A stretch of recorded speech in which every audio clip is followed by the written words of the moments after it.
Hello and welcome.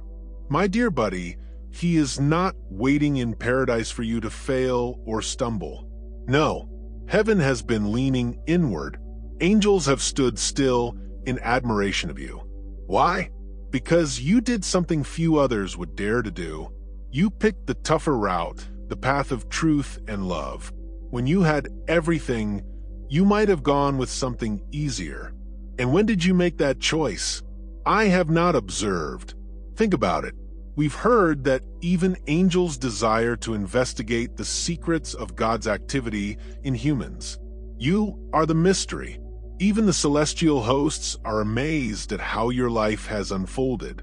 They witnessed you at your breaking point. Instead of sinking into resentment, you kept marching forward. They watched you making quiet sacrifices at night. You sobbed in private.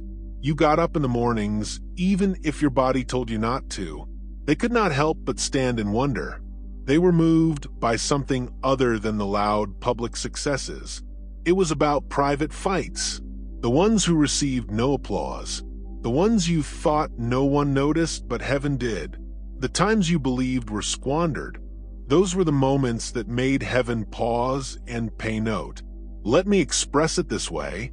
If your life were a symphony, some notes could only be heard in paradise. Notes so faint and precious that no audience on earth would detect them. But the angels can hear them well. And when they hear those notes, the sigh you offered instead of roaring back, the compassion you chose instead of revenge, the faith you held to in the dark, they are struck with the realization that anybody can sing when the stage lights are bright. However, it is unusual to keep a song going at midnight. That's why heaven was astounded by what you did. You did not let hardship harden you. You did not let betrayal define you. You did not let failure define your identity. You kept going. And in a world when so many people succumb to bitterness, your resilience is extraordinary. It causes waves throughout eternity. This is why angels were in awe of you. Because you became the same sermon they'd heard for millennia, but this time in flesh and blood. You become a living testament to God's grace. You represent what it looks like when someone chooses light, even when faced with gloom. Perhaps you don't perceive yourself that way.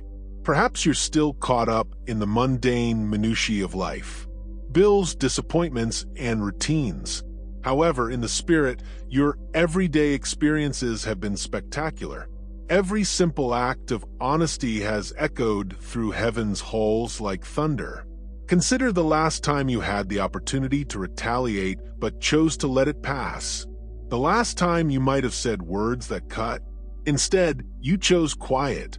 You had the opportunity to compromise the previous time, but instead you stood firm. Each of those decisions may have seemed little, but heaven regarded them as tremendous. And this is the reality. Those decisions altered you. They transformed you into someone you don't entirely recognize yet. Stronger, smarter, sharper, and more luminous. You may not feel it all the time, but in your soul, you're gleaming. Your resistance has transformed into an undeniable brightness that disturbs even those who do not comprehend you. Paradise is not astonished because your flawless paradise is shocked because you continue to say yes when every part of you wanted to say no. That's what makes you unique. That is why you have been picked. Angels aren't easily impressed. They've witnessed unbelievable miracles, such as light merging with darkness and time bending to God's will. They still halt when they see you, because while they've seen miracles, they've also witnessed mankind crumble beneath the weight of despair. They've witnessed people blaspheme God when storms strike, but then they see you still holding on, still loving, and continuing to travel in the path of faith.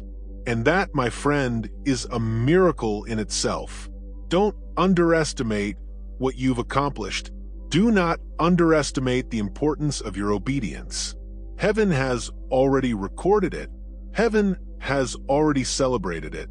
And the globe will soon experience the effects of it This signifies that the decisions you made in quiet are going to bear fruit in public. It signifies that the integrity that previously felt unseen is soon to become undeniable. You were a soul that refused to leave a vessel that continued to flow even after it was empty. A combatant who bore scars, yet chose peace. That is not normal. This is not neglected. That is wonderful. Here's what you should remember, my dear friend. You are already walking in a type of blessing that cannot be taken away. God has had his hand on your life since the beginning, and no matter how disregarded you felt, his love never wavered. Sometimes we believe that blessings only come with loudness, unexpected prosperity, applause, and open doors for all to see. But the reality is, you've always been blessed. Every breath you still have, every moment. You did not quit. Every ray of brightness you hung onto when darkness attempted to steal it from you. That was a godsend. That was confirmation that God's love never left you. It's easy to overlook this, since the world teaches us to assess blessings in unseen ways. But God's blessings are frequently seeds before they are harvested. You've been walking with seeds of favor inside of you for years, and the earth around you is changing. The conditions are shifting. What was concealed beneath the ground is ready to break through the surface one morning, and it may arrive sooner than you expect. You'll wake up and feel it. The air will change, not because the world has suddenly chosen to appreciate you, but because Earth will finally catch up to what heaven already knows. The alignment you've maintained within is soon to be reflected on the outside. It won't only be in one location. That is the force of heavenly favor. It does not stay in a single lane. It begins to reverberate in areas of your life where you previously felt squeezed. You will experience space where you previously felt resistance. You will feel at peace. It does not imply that life is without obstacles. It signifies that the obstacles are no longer draining you as much as they once did, because grace is carrying what previously seemed unattainable.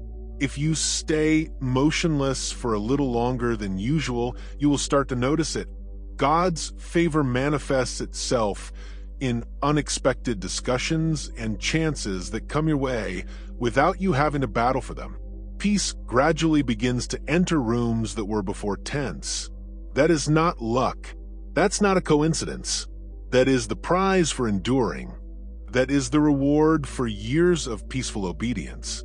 Here's what's powerful. You don't need to chase it. You don't need to beg for it.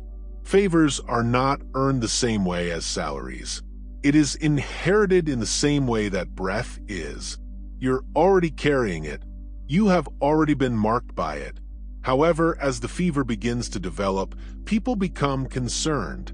Don't be shocked if individuals who used to disregard you start paying attention. Now pay close attention. Don't be shocked if some people can't articulate why they feel differently when you enter the room. What they are sensing is not limited to you. The weight of heaven's acceptance has now manifested on earth. Because they always doubted you, discarded you, and felt you were finished. They had no notion what God was doing below the surface. They saw delays, but heaven saw progress. They saw silence, but heaven saw preparation. And now, they may see what heaven has always seen. My dear buddy, you do not wait for God to love you. He already does. You're not looking for proof of his kindness. You're living proof. The blessing is not on the way, as if you need to earn it. The blessing is already here, only waiting for the world to catch up with what you're carrying. Picture it. When a tree's leaves are stripped away over the winter, it does not cease to exist. It is still living, anchored, and developing in hidden ways. The season does not alter its identity. It just masks what is unavoidable. Similarly, nothing you have lost has stolen your design. The roots have been deepening. The life within you has been multiplying. And now the season is changing and fruit is unavoidable. You'll quickly find you don't need to struggle so much. You'll realize that what used to drain you has lost its potency. You'll notice doors opening all around you. You didn't force them. They were always yours. Earth is getting up to heaven. Don't be afraid to face the moment. Do not second-guess it. Receive it with confidence, because every tear, prayer, and act of love that went unnoticed was an investment in eternity. Eternity is not bankrupt. Heaven always repays with interest, so keep still. Be steady, not passive, but grounded. Watch what occurs as God's favor begins to flow across all aspects of your life. Health, relationships, finances, peace of mind, and clarity of purpose. Joy that does not seek permission to invade your days. Everything starts to line up, not because you influenced it, but because you waited till the soil was prepared. Here's the final truth. When you enter this season, you will not only feel different, but you will also change, because God's love has been molding you the entire time. My dear buddy, that time is closer than you realize. One day, you will wake up and everything around you will feel different, because you will no longer be the only one carrying faith silently inside. The world will finally catch up to what heaven has always predicted for you. And when it happens, it won't be your only breakthrough. It will be heaven's affirmation resonating throughout your life.